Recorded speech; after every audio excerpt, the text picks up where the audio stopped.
TP. Chandrasekharan വധക്കേസ് കേരളത്തെ പ്രകമ്പനം കൊള്ളിക്കാൻ തുടങ്ങിയിട്ട് 12 വർഷമാകുമ്പോഴാണ് കഴിഞ്ഞ ദിവസം ഹൈക്കോടതിയുടെ നിർണായക വിധിയെത്തിയത്. കേസിൽ കുറ്റക്കാരല്ലെന്ന് കണ്ട് വിചാരണ കോടതി വിട്ടയച്ച 2 പ്രതികൾ കൂടി കുറ്റക്കാരാണ് എന്നായിരുന്നു ഹൈക്കോടതിയുടെ കണ്ടെത്തൽ. ടി.പി. കേസിൽ ആകെ 36 പ്രതികളാണ് ഉണ്ടായിരുന്നത്. ഇതിൽ 24 പേരെ വെറുതെ വിട്ടു.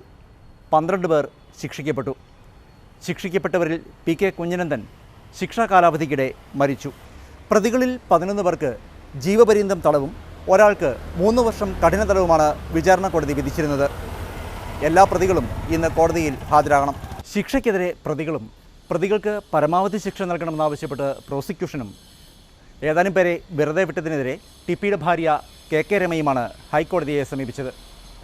കുറ്റപത്രത്തിൽ 10ാം പ്രതിയായിരുന്ന CPM ഒഞ്ചിയം ഏരിയ കമ്മിറ്റി മുൻ അംഗം കെ കൃഷ്ണൻ, ലോക്കൽ കമ്മിറ്റി അംഗമായിരുന്ന ജ്യോതി ബാബു എന്നിവരാണ് കുറ്റക്കാരാണെന്ന് ഹൈക്കോടതി കണ്ടെത്തിയത്.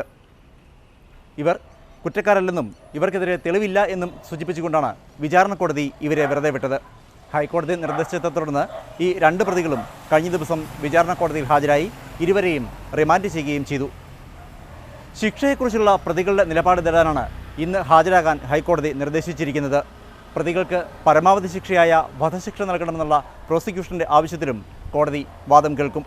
നേരത്തെ ശിക്ഷിക്കപ്പെട്ട 12 പ്രതികളിൽ ശിക്ഷാ കാലാവധിക്കിടെ മരിച്ച പി.കെ. കുഞ്ഞനന്ദൻ ഒഴികെ 11 പ്രതികളും ഇന്ന് കോടതിയിൽ ഹാജരാകണം. കൊലപാതക സംഘത്തിൽ ഉണ്ടായിരുന്ന 7 പേരിൽ 6ാം പ്രതി അണ്ണൻ സജിത്ത് ഒഴികെയുള്ള എല്ലാവർക്കും ഗൂഢാലോചന കുറ്റം കൂടി നിലനിൽക്കുമെന്നാണ് ഹൈക്കോടതി കണ്ടെത്തിയിരിക്കുന്നത്. ഗൂഢാലോചന കുറ്റം കൂടി നിലനിർത്തിയിരിക്കുന്ന സാഹചര്യത്തിൽ പരമാവധി ശിക്ഷ ജീവപര്യന്തം തടവ് വരെയാകാം. പ്രതികൾക്ക് പരമാവധി ശിക്ഷയായ വധശിക്ഷ നൽകണമെന്നാണ് പ്രോസിക്യൂഷൻ്റെ ആവശ്യം.